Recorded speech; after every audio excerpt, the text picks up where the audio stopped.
Looking down the long, dimly lit hall, I wanted to turn around and run. I don't belong here. This is a place for criminals, for people with no morals, I thought to myself. As I heard the metal door clang shut behind me, I shuddered.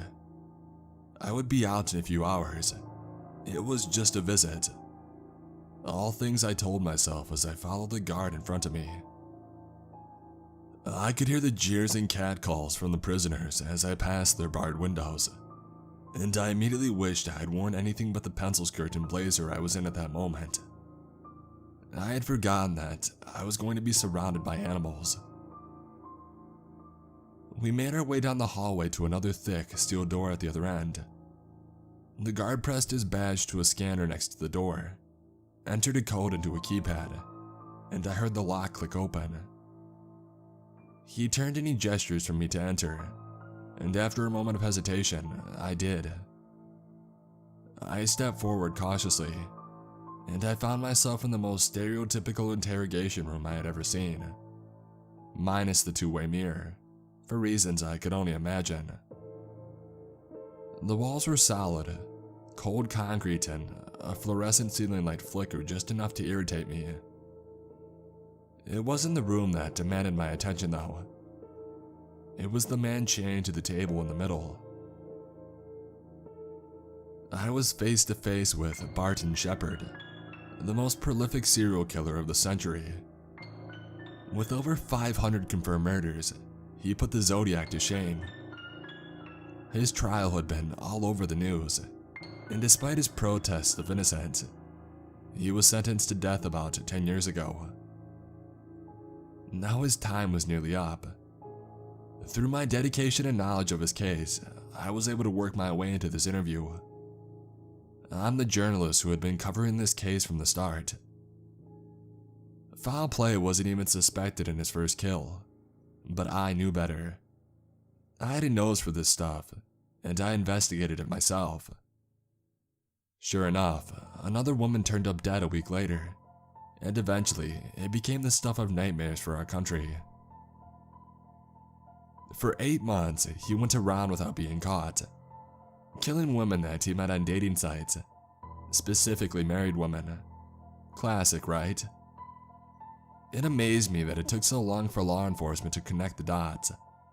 But I guess in the age of endless likes combined with the fact that these women tried to hide their profiles from their husbands, it led to a web that was more difficult to untangle. Eventually, they did connect the dots, trace the accounts, and track the phones. With his knowledge of technology, it took some time and manpower, but they got him. I was lucky enough to be involved in the process, but due to privacy reasons and unfortunate NDAs that I had decided to get in this interview, I can't say just how they did it. I think it's more so that I don't tell people how incompetent that they were, and how they should have caught him sooner, but I'm not at liberty to say. I walk across the room, heels clicking on the cold floor, and I pull the chair, hearing the nasty metallic screech as the legs move across the concrete. As I sat down, I caught Shepard looking at me. It wasn't a bloodthirsty look.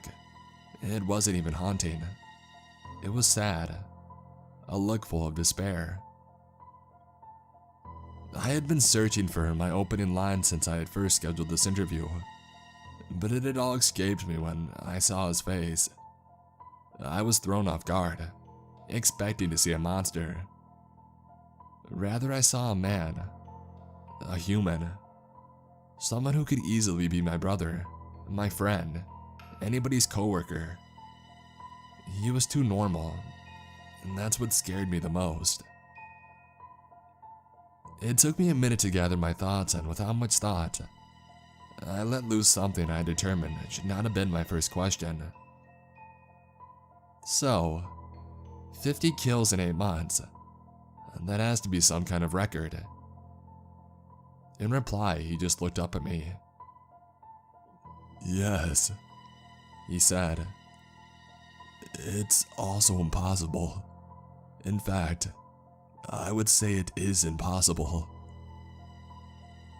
So, how'd you do it then? Such an achievement must have a mastermind behind it. I antagonized. This was my tactic. Get him to explode. I can't tell you. I did not do it. I had forgotten he had tried to claim innocence. Listen, asshole. I'm not here for your bullshit. You're lucky enough to be out of your cell. And once I'm done with you, you're going right back. So appease me here. Give me what I want and we can chat for a while. Push me away and back in the hole you go. He sat there, crossed his arms and he pulled his lips in, showing me that he wasn't going to talk. What a waste of time. I looked over at the guard who gestured towards the door, asking me if I wanted to go. As I was about to walk out, an alarm went off. Without a thought, he swiped his badge, pressed the button and ran out, leaving me in a locked room with no doorknob with this freak. All was going exactly as planned. I looked at Shepard and I saw fear in his eyes. He had no idea what was going on, and I knew that he was afraid.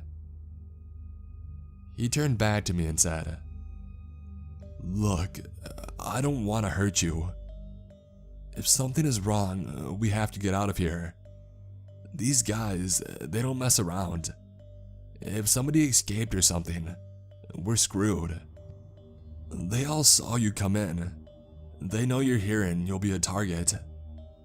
Call the guard. Get him to get you out of here. If he doesn't come, you'll have to let me out. I can protect you. I never killed those women and I won't kill you. They'll blame your death on me. And if I die, I'll be screwed with another false accusation on my record." Stunned, I looked at him. He looked sincere, his eyes wide and panicked, begging me to believe him. I had him right where I wanted him. "Sorry, I'm not falling for that. Sit down, I want to talk to you. As a matter of fact, I believe that you're innocent, but in no way will I let you go. Instead, I'm going to tell you a story.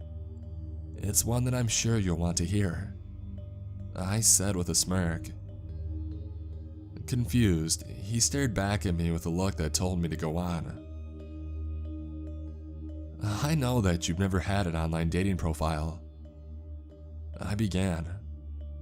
"In fact, you barely had any online presence, which is what made you so perfect. You see, I needed a patsy. Someone who would not have many pictures online so people couldn't look you up. I had enough photos of you from what your volunteer network had shared on your page. Group photos, pictures of you smiling while building homes for the poor. It was too good. And so came to be Barton Shepard. Your real name, of course. You had to be real. I made your profile and Barton met Sandra. At first, she was nice, but I knew that she was cheering. You see, she was my friend.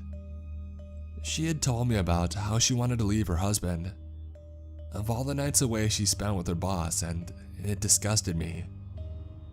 Her husband deserved better, but I couldn't break his heart by telling him his wife was a cheater.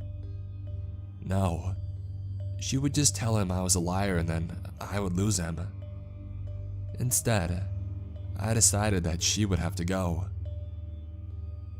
In his time of mourning, I would swoop in and comfort him. She was such a good woman. I am so sorry that she's gone, and all that bullshit.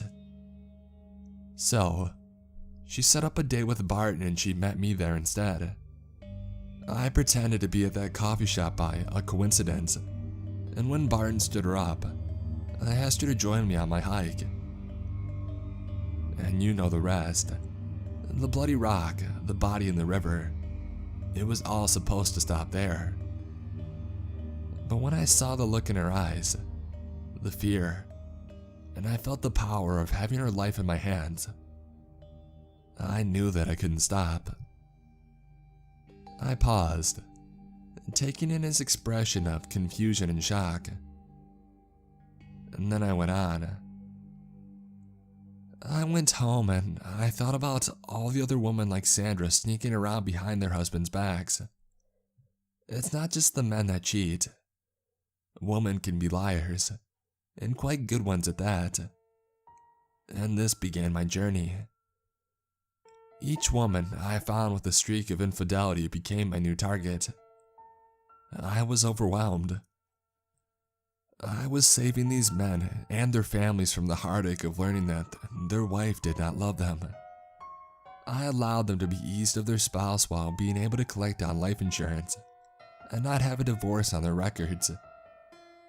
I allowed them to gain attention and sympathy. And these women, I sent them to God to be judged. Allie, Maxine, Cassandra, I'm sure they all haunt you. The names that will kill you. You're sick, he screamed. And then he started screaming for the guard. And he said, I'm sure there's cameras in here, mics, something that will prove me innocent. You asshole, you ruined my life. Shh, I said. No one can hear you, and no one can hear this conversation. Part of my interview term states that this conversation will not be recorded for privacy and exclusivity reasons. And you interrupted me. Please, let me finish. See, I started writing articles about you, me, whoever you wanted to call this killer.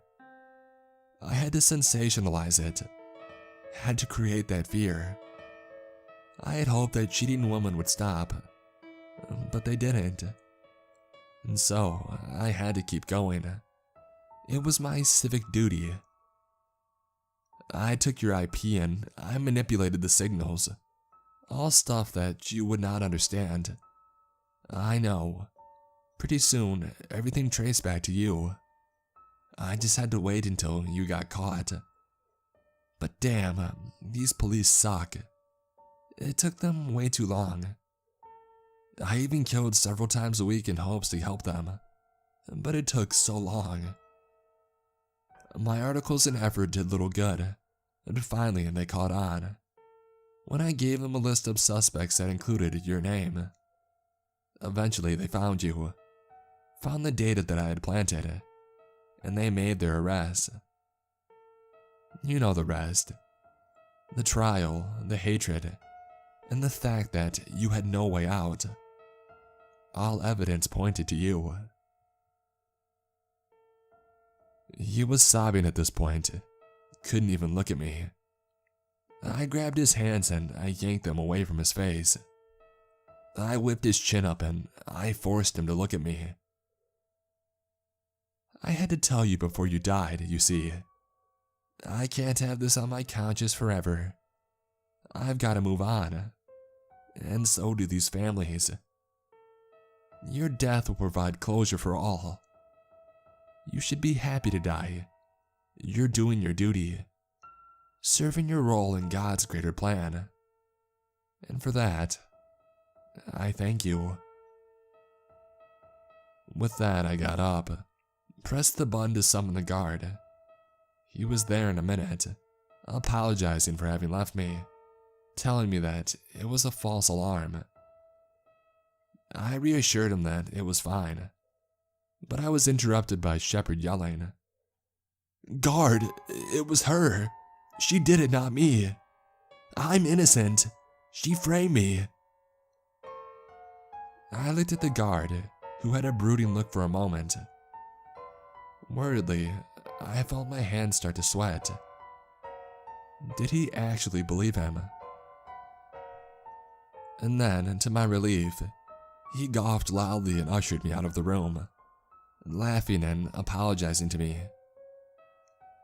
I assured him that it was alright, and we laughed as we walked down the hall at how absurd it all was. After getting my purse back and being shown out of the door, I breathed in the warm summer evening air, and I chuckled to myself at how stupid they were to let the serial killer loose.